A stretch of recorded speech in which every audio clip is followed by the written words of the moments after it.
And we are live. Thank you for everyone that's joined. Let me put a banner here so people can introduce themselves.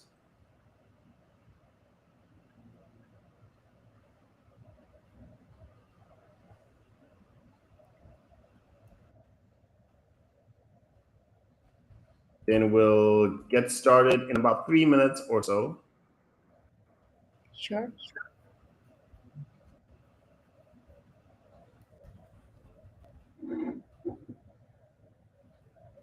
So for those who are online with us, please say hi in the comments.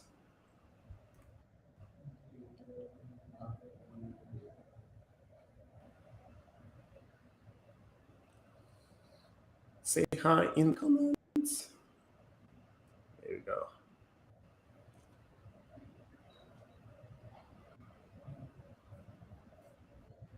So we have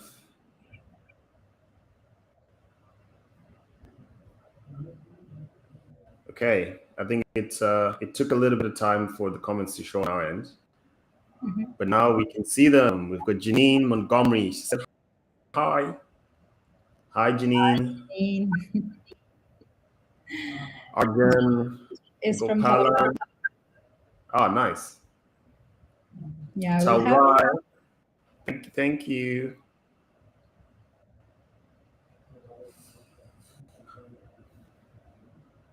Amazing. Thank you, everyone, for coming on.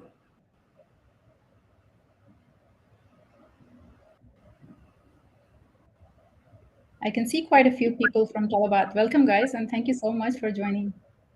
Yeah, thank you for the support. Thanks. Yes, absolutely. Just don't mess up, Amber. No pressure. No pressure. Yeah, that's our gang.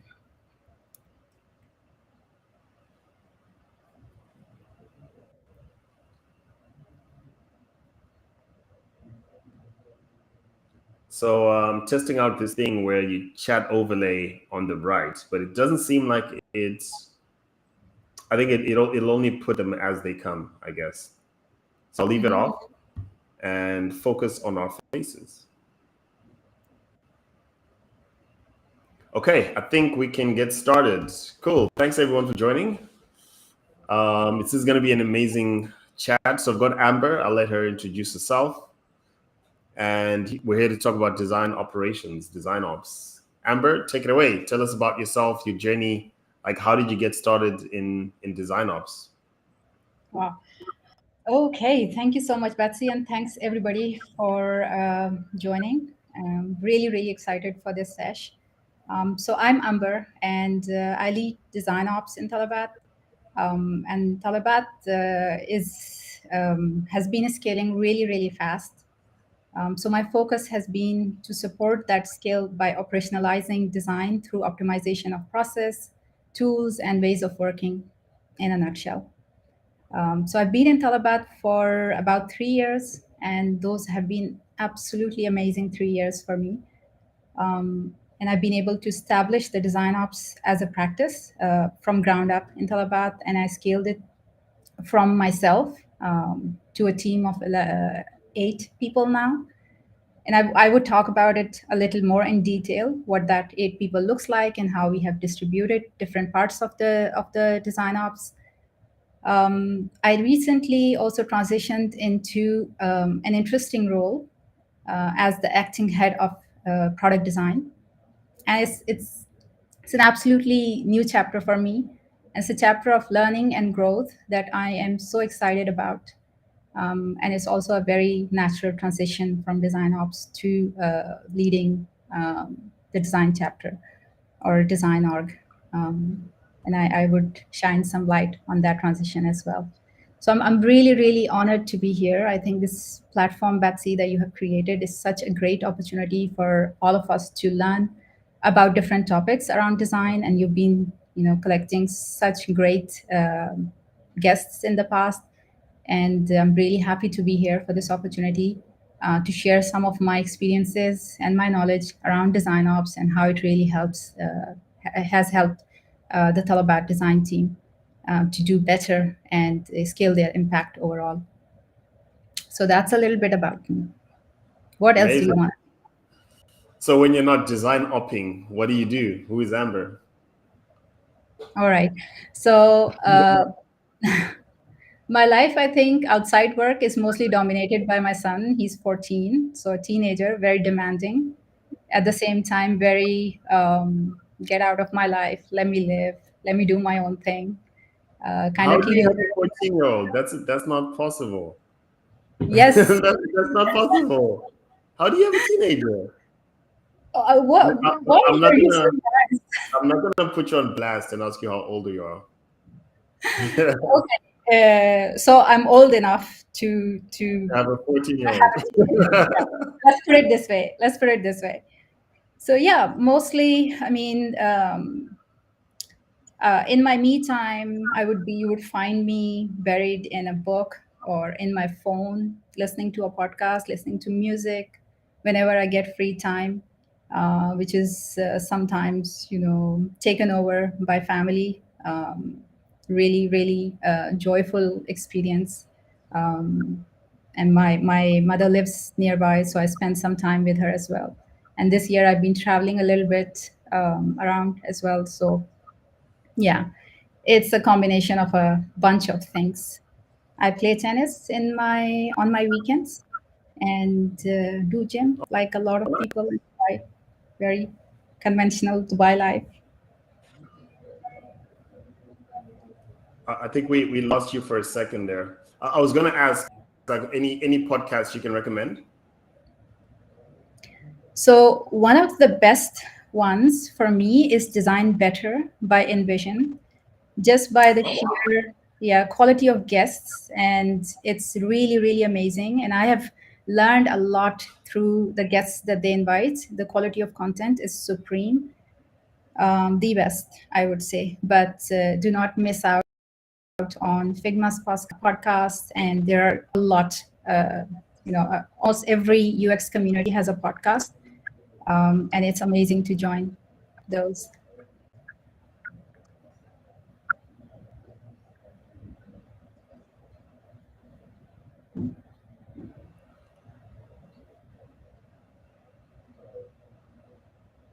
So we have a bit of interruption here. I think my connection keeps bugging out, but I think we are back. I think we are back. All Okay, right, cool. cool. I'll jump straight into the design ops questions. So design ops is one of those areas where I've always wanted to talk to someone who actually does it day to day. Mhm. I feel like it can vary based on the company, the culture, the size, the appetite and design maturity within that organization. So how would you describe design ops to someone who doesn't know what it is? To someone who doesn't know what it is. Okay, that's interesting. That's really interesting. I mean, if you Google design ops, you will get all sorts of definitions, right? You will get really complex ones, you will get the simplest ones. But how I like to approach this question is through a story, to make it more relatable to anybody who's listening to us today. You don't have to be from the field of design. You could even be, from business. You could be from product, from engineering, anywhere, or completely non-product person. But you should be able to understand what it is. So let me tell you a story. When I joined Talabat 3 years ago, the design team was really, I would say, it was a small team. We had 4 designers, we had one researcher, and then myself, so we were 6 people. Today the team is 30 people. But let's go back to when it was just 6 people. How did we do design? What was the business of design? What was it like back then? It was very simple. We were so close to each other. We were sitting in the same room under one roof. Alignment was very easy. Collaboration was breezy. There were no gaps. We would hang out for coffee or lunch, spend a lot of time together, learn from each other. And it was a very different culture. And then we started scaling. Talabat scaled so fast that in the next 6 months, when I joined, we doubled the size of our team. So we were around a dozen people, and then another 2 months we were 17 people. And by the end Wow. of the year, we were like, what, 20 people. And next year, we were 30 people and growing from there. So, what happened along the way that I noticed that it was not as easy as it used to be when we were six people to align with each other. We were duplicating a lot of effort. We were, there was a lot of gaps in the experience that we were building. Why? Because collaboration was not easy, because we were not thinking about how to do that, and the design process itself was getting diluted in terms of its effectiveness. So this is what happens when design scales. You really have to put a thoughtful um, kind of mindset to it, that when you're scaling, you will experience a lot of challenges. So you need that mindset, or you need that one person who's thinking about, okay, what do we need to do in order to effectively scale design? And that is exactly what design ops is all about. It's a practice that is aimed at making design scalable and setting up larger design teams for success. So in a nutshell, we would say that design ops is all about operationalizing the best practices and embedding them into everyday workflows to support not only the design teams but also their cross-functional partners. So when I hear about we have a really small design team, I often wonder that what does your partners, is your stakeholders network look like?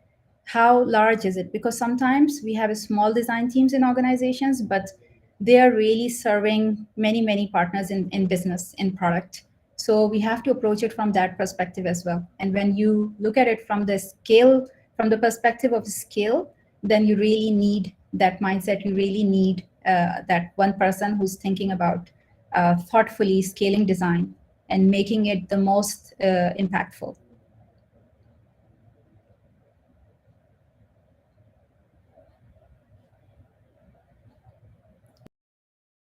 And I think, Batsy, your technical issues.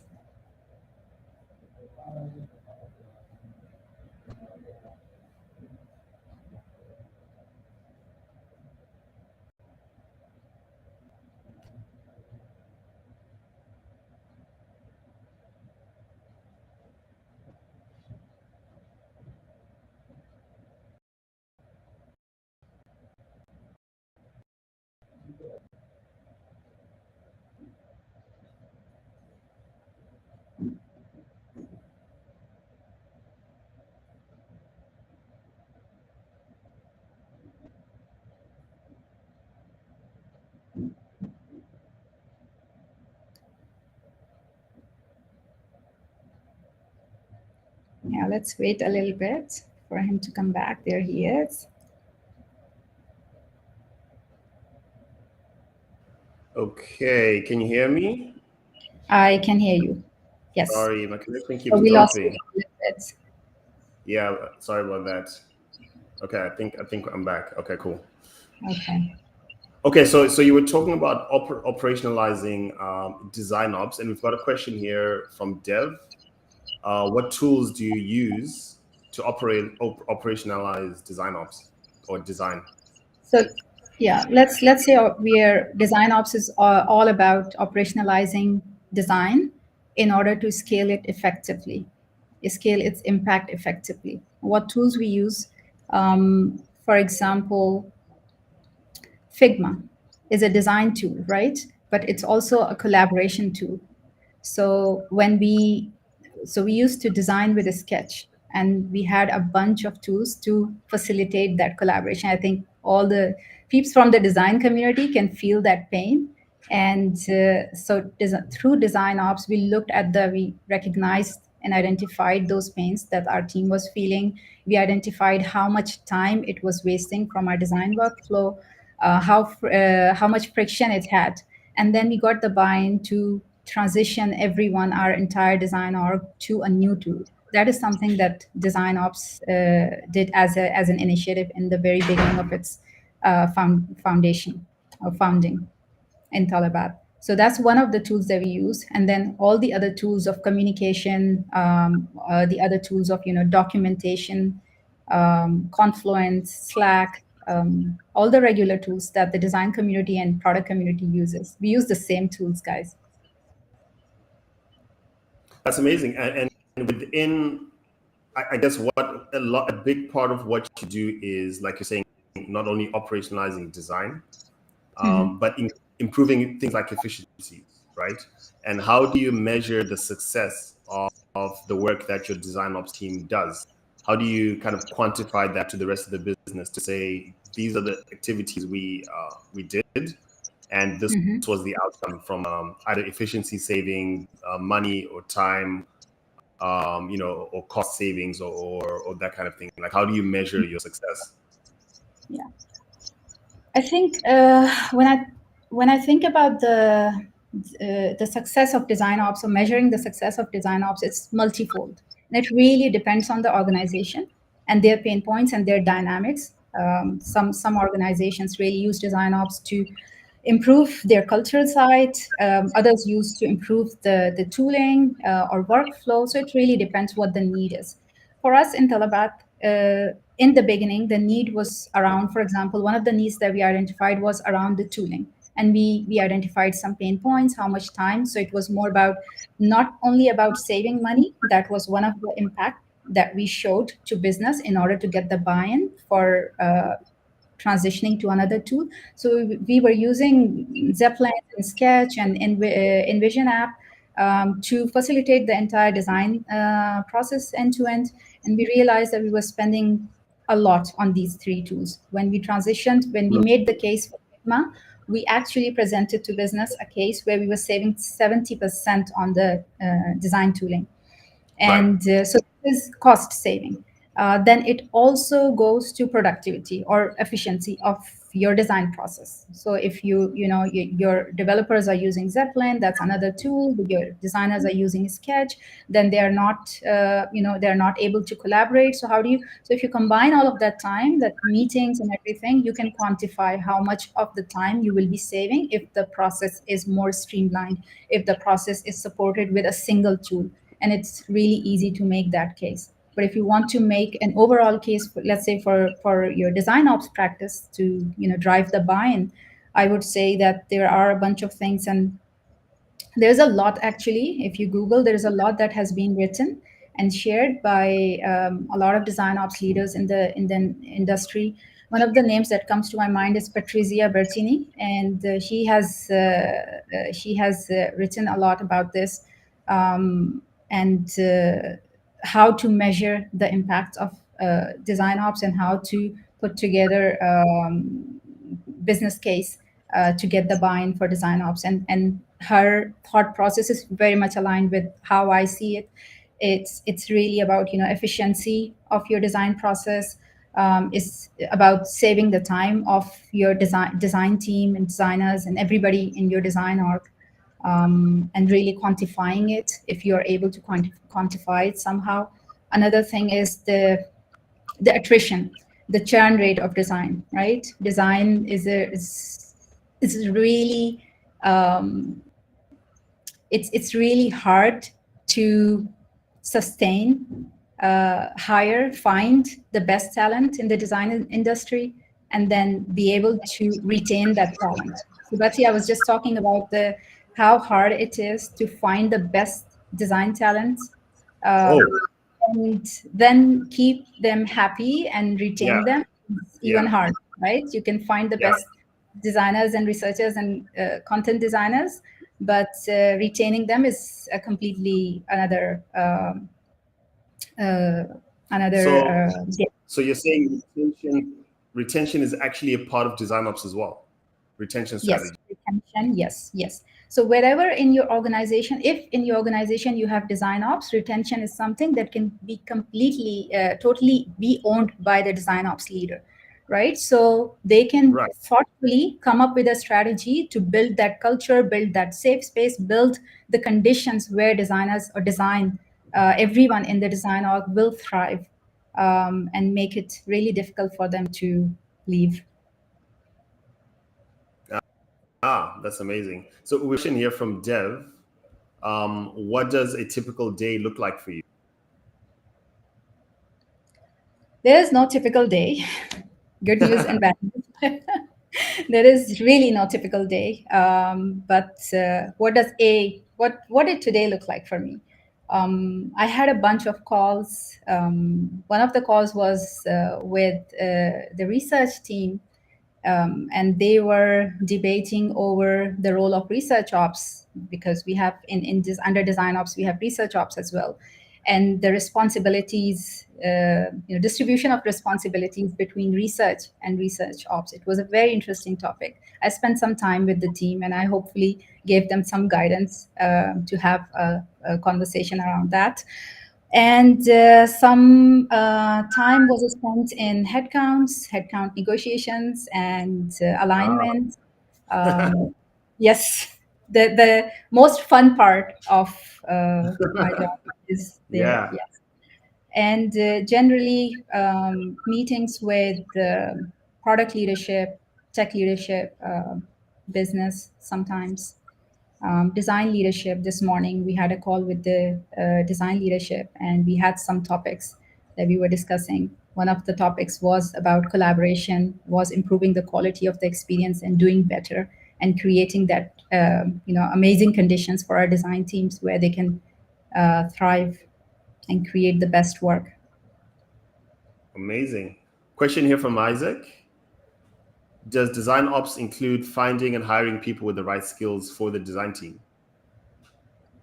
Absolutely. This can actually become an end-to-end process or program for design ops to own.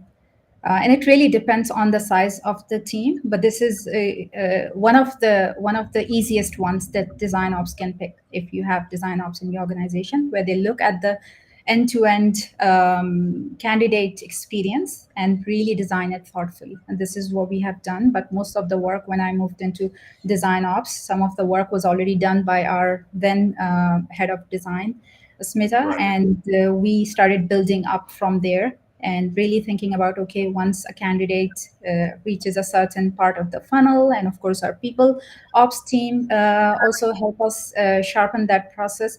But we think about it very deliberately, very mindfully, that once a candidate reaches a certain part of the funnel, how do you curate that experience to when they, the first, they say that the first 30 days of when somebody moves into your organization really make or break their, you know their experience. So they Yes, decide in the first, sometimes you might even decide in your first week whether you're going to stay here or not. So we focus on that first week, and we try and give our new joiners the experience that would really make them happy, and would really make them stay.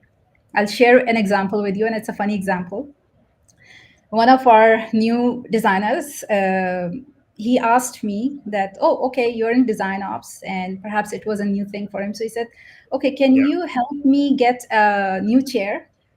Because this chair that I'm sitting on is not comfortable for my spine, and I need. So he found a chair on Amazon. I was like, okay, is that what design ops do? And it was the beginning of design ops in Talabad. So I really thought, okay, this is, and then I was like, yes, this is something that design ops can do and should do, because it's about the experience of this designer. And if they're not Exactly. comfortable in their seat, so I went to HR and I tried to get this new chair. I didn't, but at least I tried. So Yeah. I Because say it's the really problem is being creative, getting that going. chair. It sets a precedent, right? Everyone wants a new chair now. Yeah, I don't know about that, but I think about experiences just like a designer thinks about the experience of their users that they're designing for. I think the same mindset is needed when you're designing an experience for candidates or for new joiners. The same love and care is needed, and I hope to bring that to every thing that I do. So how can a team recognize when they need design ops specialists?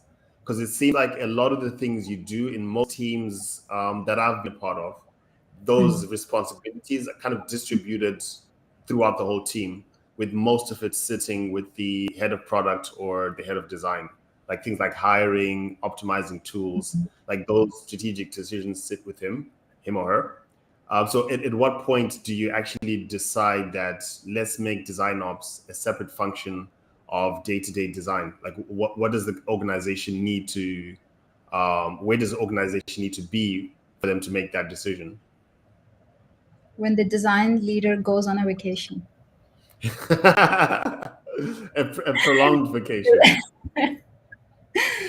Yeah, do it before they come back. No, really, design ops are partners to design leaders or design heads. Why I say they are partners, because as you said, and it's true that they are the ones who are leading all these efforts, and they're designing all the processes and tools and everything.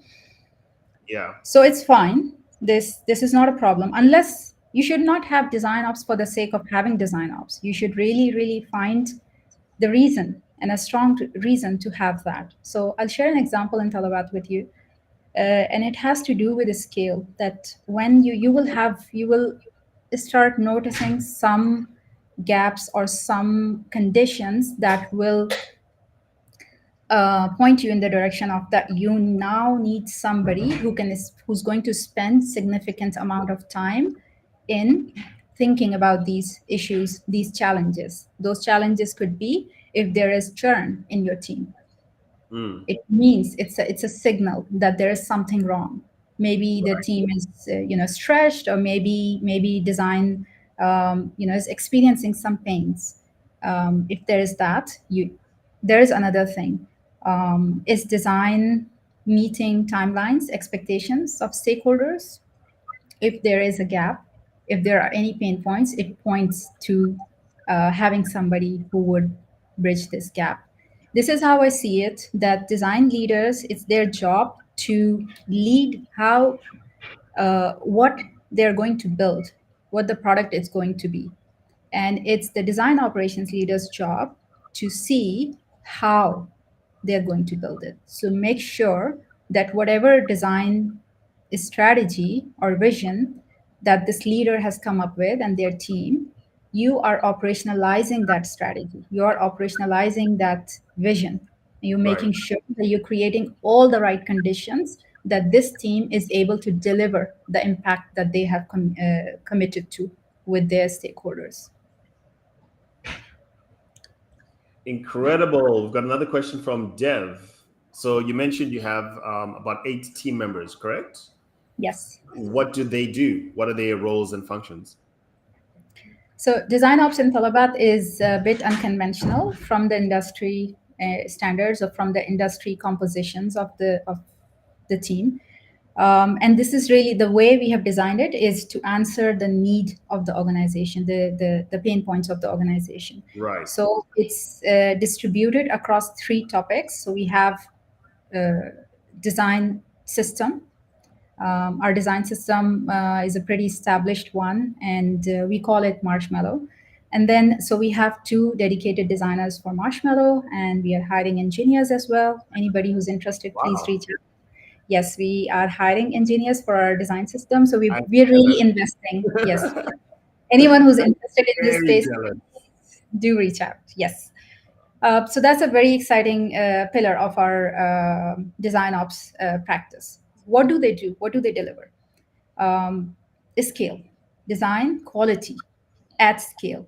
Because if you have 30 designers designing, there is a really serious chance of duplicate effort, fragmentation in the experience, and it's real. Everyone experiences it, not just us. It's the Sure. Airbnbs and the Apples, and everyone experiences that.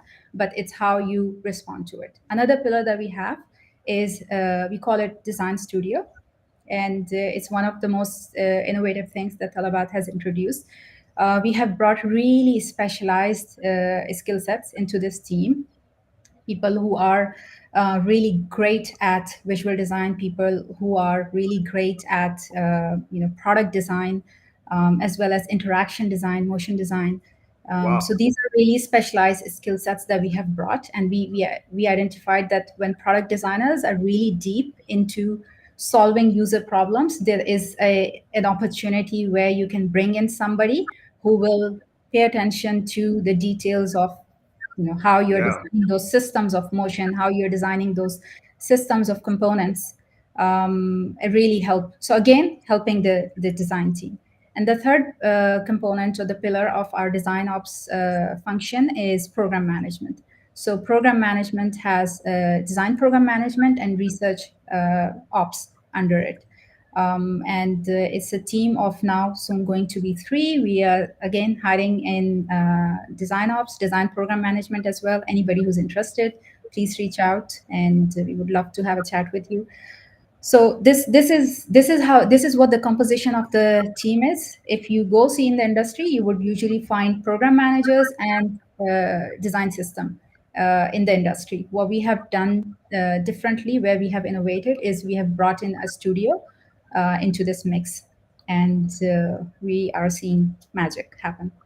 Wow, that is Conversation. incredible. I love how what you said, where your design ops team is built around the needs of Talabat, right? Which I think is really important. Don't just take cookie cutter solutions, but build it around the needs of the business, which really makes it, going back to the ROI, really makes it easy to justify why you should grow those pillars, because they're actually based on business needs. Absolutely. We've got a question here about retention from Uthman. Uthman, how do you enable designers, skills training, creating the perfect culture, etc., with design ops to retain them? Like, what does that look like? Okay, let's tap into a little bit about the environment or the conditions where designers and anybody who's in the creative field. We've been talking about designers. Let's not forget about researchers. Let's not forget about content designers who are all part of our design chapter. And what is that most important, most critical thing that sets them first up for success? And I believe it's the culture. It's a safe space to try out new things, to take risks, and that headspace that we create, or safe space that we create for design to thrive. And I think that's the most important part of where we shine, where our design ops teams shine. And this is where we double down. So we create, design social activities for our team. Mm, We talk about the friction in the workflow, and we try and identify where the pain points are, and we work with the team to iron out those frictions or those details. It's also about tools. So tools are also owned by design ops team.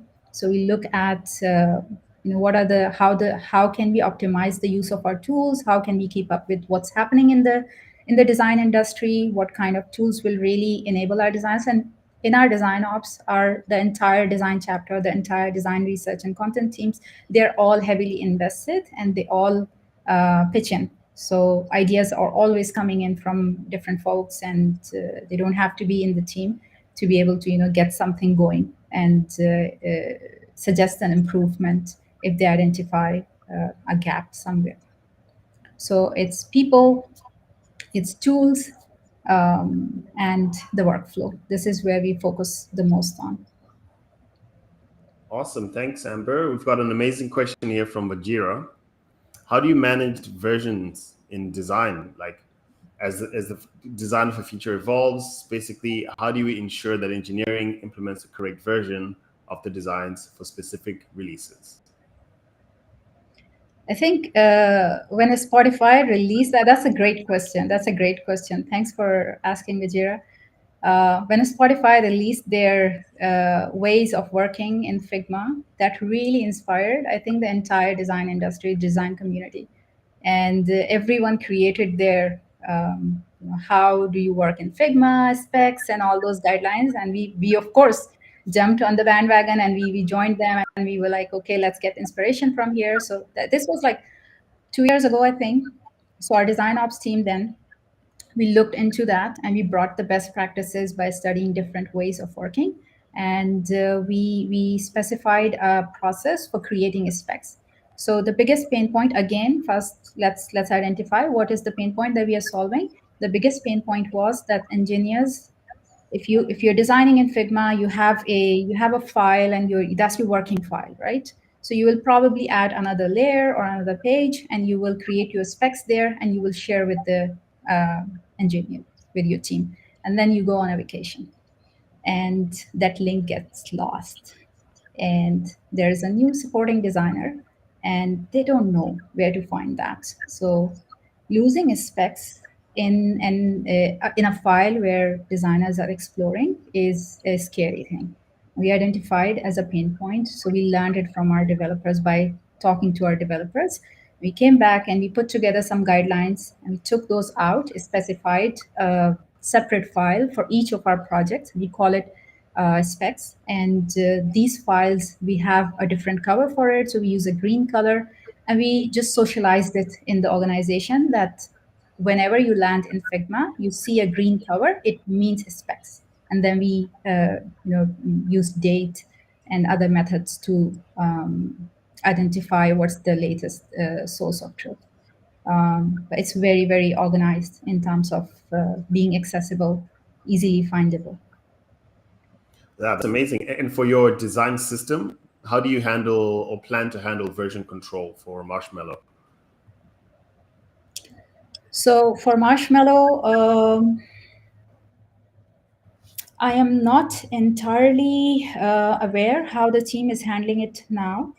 But I think we use Figma's own version control to archive anything. That's a general rule that we have for all design work, whether it's design system or I'm not sure if we have a specific technique to archive design system components and then build an archiving system. But we use Figma's built-in archiving system to manage change in the design system space. And going back to your previous comment, so in each of your verticals, I'm sure people are wondering, because you mentioned you're hiring, what roles are you currently hiring for, and how do people get in touch if they want to throw their name in the hat? Cool. Yeah. I think we have advertised quite a few roles are open on LinkedIn. So you can visit the Talabat LinkedIn page, and any role that you find relevant to your experience that you are interested in, apply or reach out to me on LinkedIn. Awesome. We've got a question here. How can DesignOps reduce or help reduce silos or misalignments in work between designers from different teams? Just keep inviting people to drinks. Drinks and coffee. That's that's Communicate. effective. No, I think this is really, really important. And I can see Amo has asked this question. Silos and misalignments are really common. It's a common challenge that everyone experiences. And if you follow, I follow Airbnb's design team's blog, and they often write about this. And it's quite reassuring to see that one of the best brands are experiencing Yeah. this. So this is nothing new. Yeah, Yeah. so we are all in this together. So what we do is a few things to reduce silos, to reduce misalignments. We have, first of all, I want to acknowledge that we have a fantastic team of highly collaborative people, whether it's the content team or the design team, product design team. But what we have done, we have invested and we have convinced business to invest. So we showed them this is what's happening. The product experience is becoming fragmented. Why? Because we have silos, because we have people who are really deeply invested in problems, and that's how they should be, so that there's no problem there, but you need somebody who's thinking holistically. So we established the design operations, we established a design system which really helps to break those silos by providing a source of truth. Then we bring in our program managers who are helping connect people. But for the design team, we are also designing cadences like this week we had our first design chapter all hands, where everybody showcased their work, and it was like 60 plus slides. Each slide had a project, and it's incredible to see that amount of work that's being created. Wow. But this cadence was designed to address the need of bringing early visibility to all the different teams, to all the different squad designers who are working deeply into user problems. And from there, it organically generated comments like, hey, I'm also working on this problem, so let's team up. And the next 2 weeks, they will be having lots of co creation sessions. And it would be organic, it would be autonomous. Nobody will need to facilitate those, or nobody will need to initiate those. They will be doing it on their own. What we did from Design Ops is just provide that platform. So that's, I think, when you have Design Ops, this is one of the values and immediate values that they bring in. They are like the glue in a team, so they connect people and they come up with those ideas where you can connect people, whether it's a cadence or a better process, or just sharing out details. That's interesting. So, how would you, as a segue from design alignment to development alignment, like, so how does your team work with the DevOps team to ensure that not only is there design alignment, but there is alignment when it comes to what's being developed and alignment between DevOps and design ops as well? So I think that is something that we wish to tap into. I think dev alignment is still we have a really good dev alignment now, better than before, through the topic of our design system. So we have a Slack channel for our Right. design system, Yes. Marshmallow, and it's evolving into a community. And of course, there's a lot of thoughtful work that goes behind the scenes by our design system team Yeah. to really create this community. But I see that developers are beginning to align around common solutions, common design patterns. And this is not coming from designers. This is coming from designers are always doing it. They're doing it all the Yes. time. But when the design hits the code, that's where we don't ship design, we don't ship Figma, we ship the work of our developers. Yes. So that's where organically these conversations and these requests for alignment are uh, originating. And I am always so proud, so thrilled to see that developers are driving this. So we have not, our design ops has not really tapped into this area. I think that as we scale the design of ops practice in Talabat, that's one of the areas that I want to invest in. But definitely a great opportunity. Yeah, I think you're absolutely right there. I've seen it as well, where design systems, once they start getting implemented, become the central point where design and development meet and actually start to speak the same language. I saw it at Emirates NBD, at Ogilvy, and at Al Hilal, where because we started implementing design systems and implement our designs and codes, we started with alignment between their platforms, because we had a single sort of truth now, which was the design system. So I think you're absolutely right.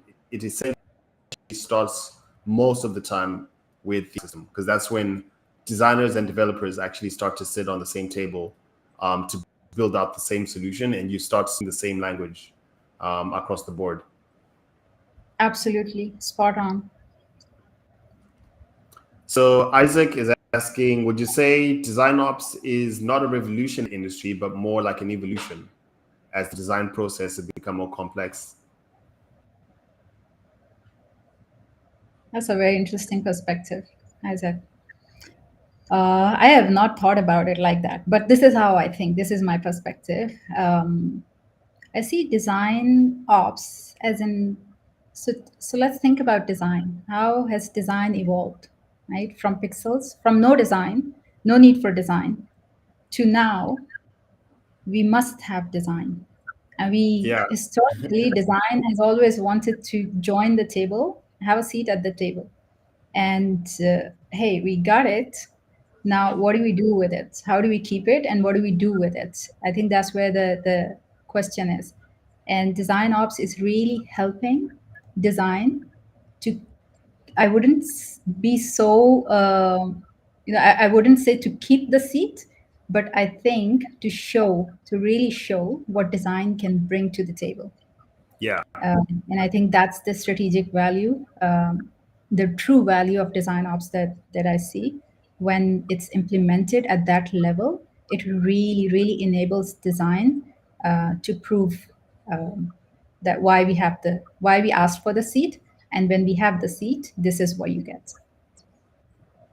So yes, you So can my, say it's an evolution. You can say that, but it's helping design evolve itself.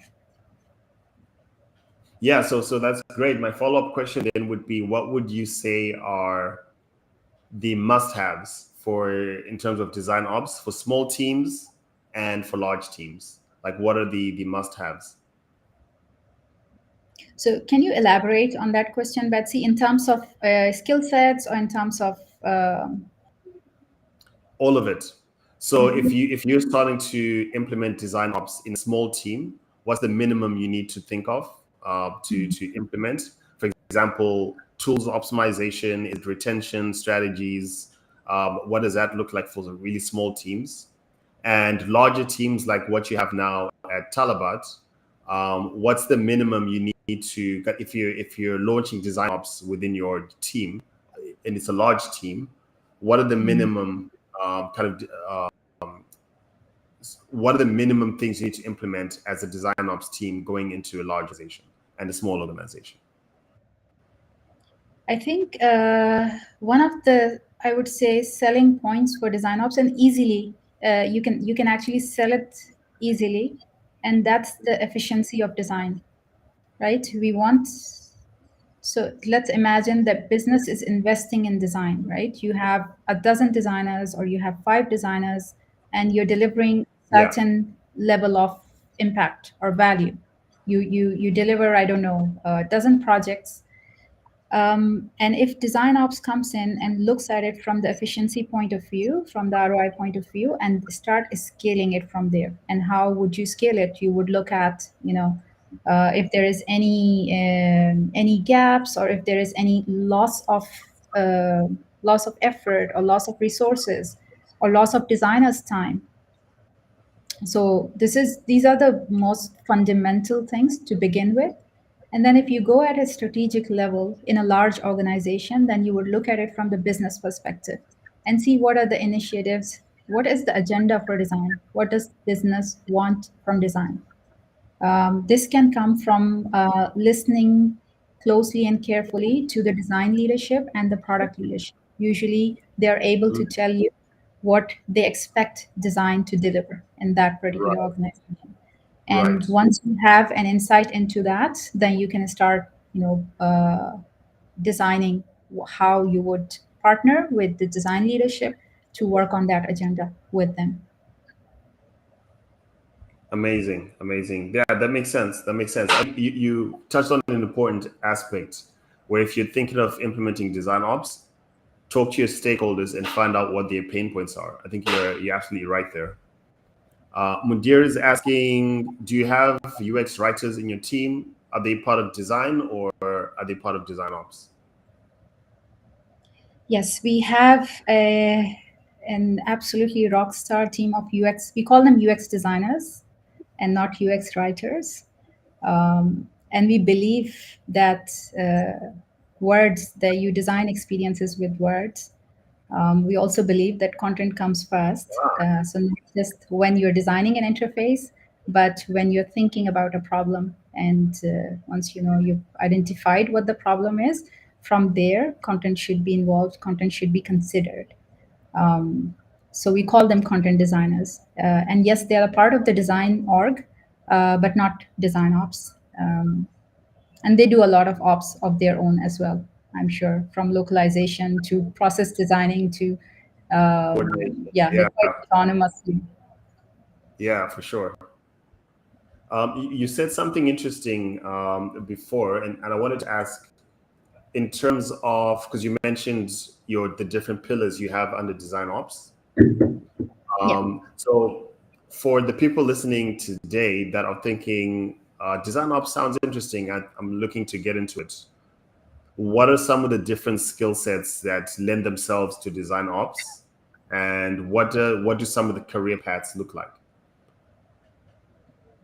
Yeah. That's an interesting question. I think there is no straight answer to that, but one of the things that I consider when I think about design ops, the skills, the most fundamental skills are problem solving, just like what designers do, right? But now I believe that everyone does that. Problem solving, everyone is solving problems for Yeah. business or for users.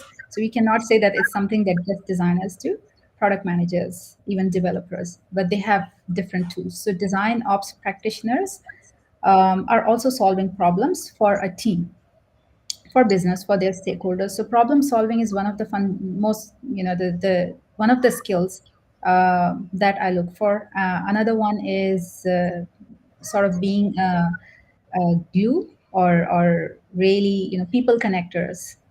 If somebody, if you really like and you really thrive in connecting people, in building bridges with different stakeholders, so your stakeholder management is superb. That is something that we look for when we are hiring for design ops. I think these are two key, personality wise and skill wise. I think these are the two key things that we look for. And then of course understanding the design process. Those are all the things that you can learn, right? They're tactical, they're skill based, so you can learn project management, coordination, but personality wise we look for people who are really able to connect with others and connect people together as well.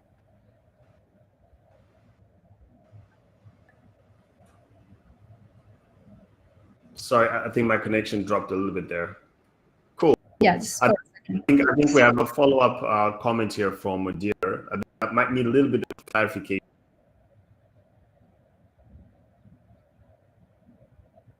Actually, you're not saying that your writers are designers.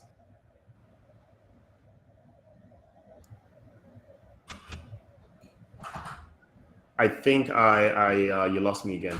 So I was saying a bit of clarification here. So I think you mentioned that your UX writers, you don't call them internally, you don't call them as, but you call them designers because you look at writing as designing experiences through copy, right?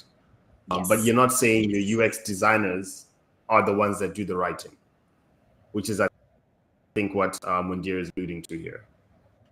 So we have a lean content design team, and the idea of you know the idea of having a content design team is establishing the North Star. How should you communicate? How should you design with words? So that's the reason we call them content designers. Should I wait for maybe for Betsy to return?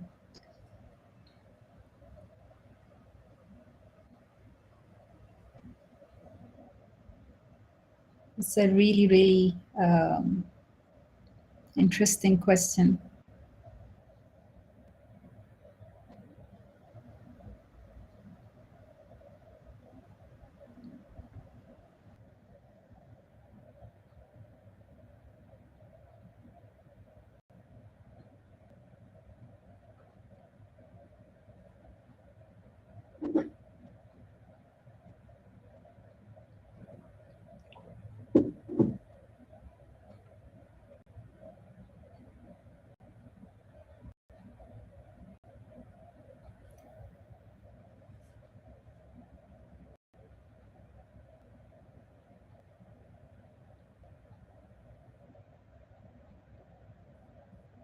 And I don't know what is on with my internet today. I really don't. I'm just glad it's not mine. I would have felt really guilty. Yeah, I think because I moved to a new house, like I was saying, so I probably still need to find a spot where I'll be right next to my router next time.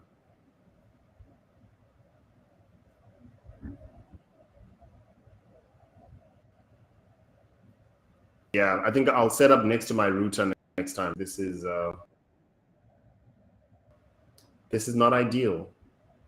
But I think that is all the questions we had. Janine blames Adobe. It's not Adobe's fault. But yeah, I think we are getting close to an hour. So my last question would be, any thoughts on the future of design operations? We just got started.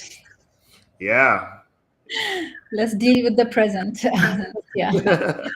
I think it's a fast evolving discipline, and I see a lot of opportunities for a lot of folks who are excited. And I always say that if you find it exciting to open Figma and any design tool that you design in, and really design, that's then fine, that's where you belong. But if you look at a design team and you crave that you want to make things better and you want to design the experience of the design team, then you belong in my team. What are you waiting for? That's what I believe. And future, I think future is really bright. We should really think about what is the future of design, and design does have a seat at the table. What we do with it is really, really exciting, and that is where the future of design ops is as well. It's a fast maturing practice, and there's a lot of on a global level. There's a lot of efforts from industry leaders, design ops leaders, to really build courses, workshops, conferences around maturing this practice further and really turning it into a fruitful career for folks, design folks, and even outside the design industry. Anyone who's interested in giving it a try, I would highly recommend that you Google what design ops is, and you would find tons of articles that people have written. I have written a couple as well, and have shared. And if you find it thrilling, then definitely there is a bright future for design ops. Absolutely. I think in my next team, I'm going to advocate for it because I've seen a lot of things that can be fixed that end up on the shoulders of the design head, which is for me is not really ideal because then you don't get time to focus on exactly where you want to take the design as a whole, as a practice within that company. If you had someone Absolutely. that's focused on all the things you've been talking about, right? Like things like churn efficiencies, cost savings, retention, those are things that are extremely key to any design team and end up, if you see yourself recognizing them as problems, then it's almost too late to try and like retroactively fix. You need to make sure that you recognize that these things can be an issue, and at least have one person that's dedicated to greasing that design wheel and making sure that it's efficient. You summed it up really beautifully, Betsy. That's absolutely spot on. Thank you, Amber. Thank you so much, everyone. Sorry about my internet. Man, it's so bad. I'll fix it. Don't worry. I It's think been I'm an going amazing conversation. I really enjoyed it. Thanks for the invite, I Betsy. did too. I did too. Thank you so much. And thanks to everyone who asked questions. Hope you got the answers you're looking for. And again, reach out to her. She's hiring. So have a look at the Talabat LinkedIn page, go on the job section, and throw your name into the hat. Thanks, Amber. Thanks, everyone. Have a good night. Thanks, everybody. Good night. Cheers.